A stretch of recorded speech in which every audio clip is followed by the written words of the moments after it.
ہمیں امداد نہیں تجارت چاہیے۔ یہ وہ الفاظ تھے جو پرائم منسٹر عمران خان نے امریکہ کے صدر ٹرمپ سے ملاقات کے ٹائم پر بولے تھے، اور عمران خان کے ان الفاظ کو صدر ٹرمپ نے سراہا بھی تھا، کیونکہ آج تک پاکستان کے کسی بھی پرائم منسٹر نے امریکہ سے سوائے امداد کے اور کچھ نہیں مانگا۔ عمران خان یہ بات اچھی طرح جانتے ہیں کہ پاکستان کو معاشی ترقی کی راہ پر چلانے کے لیے ایکسپورٹس کا کتنا اہم کردار ہے، اور ایکسپورٹس کے لیول کو بڑھانے کے لیے پاکستان کی بزنس کمیونٹی کا بھی پراپر کام کرنا کتنا ضروری ہے۔ دنیا میں یہ سارے برے صغیر میں ملک انڈسٹریلائز ہوتے گئے ہیں، ہمارے ملک میں ڈیس انڈسٹریلائز ہوتا گیا ہے، ہماری ایکسپورٹس بڑھنے کی بجائے نیچے چلی گئی ہے۔ تو جو کوشش اب یہ ہو رہی ہے کہ بزنس کمیونٹی کے ساتھ مل کے ان مشکل حالات میں بزنس کمیونٹی کو ہم کیسے ان کی مدد کریں، ان کو فیسیلیٹیٹ کریں کہ وہ کیسے اپنی بزنس آگے بڑھا سکیں۔ کچھ عرصہ پہلے پاکستان کی ایکسپورٹس بری طرح متاثر ہو رہی تھی، اور پاکستان کی ایکسپورٹ اور امپورٹ میں 30 ارب ڈالر کا ایک بڑا گیپ آ گیا تھا، اور پھر کرونا وائرس کی وبا کی وجہ سے پاکستان کی ایکسپورٹس مزید 41% تک گر گئی، جس کے نتیجے میں معاشی طور پر جو خسارہ ہوا اس سے جی ڈی پی کا 10% تک جانے کا خدشہ تھا۔ پاکستان میں جب کرونا کی وبا تیزی سے پھیلنا شروع ہوئی تو اس ٹائم پر ان پروٹیکٹیو گیئرز کی بری طرح سے شارٹیج ہو گئی جو اس وبا میں ایک عام انسان سے لے کے ڈاکٹرز اور میڈیکل سٹاف تک کے لیے انتہائی ضروری تھے، جیسے کہ gloves, protection kits, mask, hand sanitiser اور وینٹیلیٹرز وغیرہ۔ اور بات یہاں تک پہنچ گئی کہ ہمارے ڈاکٹرز مجبوراً احتجاج کرنے پر اتر آئے کہ ہم وداؤٹ پروٹیکٹیو کٹس ہاسپٹلز میں کرونا پیشنٹس کو ڈیل نہیں کریں گے۔ اور اس وقت یہ سچویشن صرف پاکستان میں نہیں تھی، بلکہ دنیا کے کافی ممالک میں ڈاکٹرز نے شارٹیج آف پروٹیکٹیو ایکوپمنٹ کی وجہ سے احتجاج شروع کر دیے تھے۔ پاکستان تو آلریڈی ان ممالک میں شامل تھا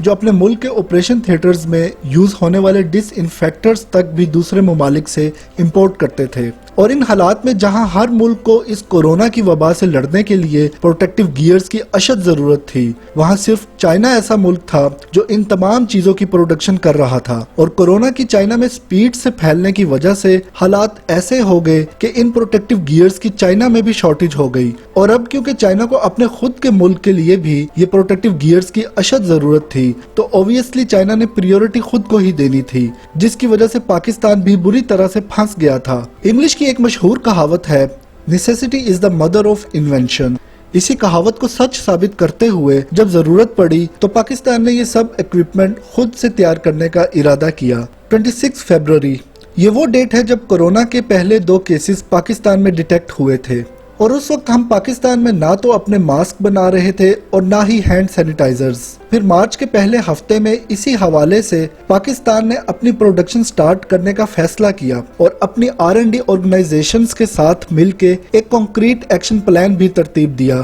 اس پلان کے مطابق جب پاکستان نے ان چیزوں کی پروڈکشن سٹارٹ کی تو ہمیں اس سے 2 مین فائدے ہوئے۔ ایک تو یہ کہ ہمیں اپنی پروڈکشن کی وجہ سے تمام آئٹمز کی کوسٹ بہت سستی پڑی بنسبت امپورٹ کرنے کے۔ مثال کے طور پر وہ ماسک جس کو امریکہ میں N95 اور چائنا میں CN95 کہا جاتا ہے، وہ ماسک جب ہم پاکستان میں امپورٹ کر رہے تھے تو وہ ہمیں تقریباً 1100 روپے کا پڑتا تھا، اور جب ہم نے وہی ماسک سیم کوالٹی میں اپنے ملک میں بنایا تو اس کی کوسٹ ہمیں صرف 90 روپے کی پڑی۔ اور جو دوسرا فائدہ ہمیں اپنی پروڈکشن سٹارٹ کرنے سے ہوا وہ یہ کہ ہم نے hand sanitisers, protective kits, gloves اور ماسک اتنے پروڈیوس کر لیے کہ یہ ہماری ضرورت سے بھی کہیں زیادہ بن گئے، اور ہم اس لیول تک پہنچ گئے کہ ان کو ایکسپورٹ بھی کر سکیں۔ سٹارٹ میں تو پروٹیکٹیو گیئرز کی ایکسپورٹ پر حکومت نے مکمل طور پر پابندی لگائی ہوئی تھی تاکہ ملک کی ضرورت کو پہلے پورا کیا جائے، مگر جب ہمارے پروڈکشن یونٹس ملک کی ضرورت سے بڑھ کر یہ چیزیں پروڈیوس کرنا شروع ہو گئے اور اس قابل بن گئے کہ ہم پوری دنیا میں ان چیزوں کو ایکسپورٹ کر سکیں، تب حکومت نے بھی ملکی معیشت کی بہتری کو مد نظر رکھتے ہوئے میڈ ان پاکستان کی طبی سامان کی ایکسپورٹ کی اجازت دے دی۔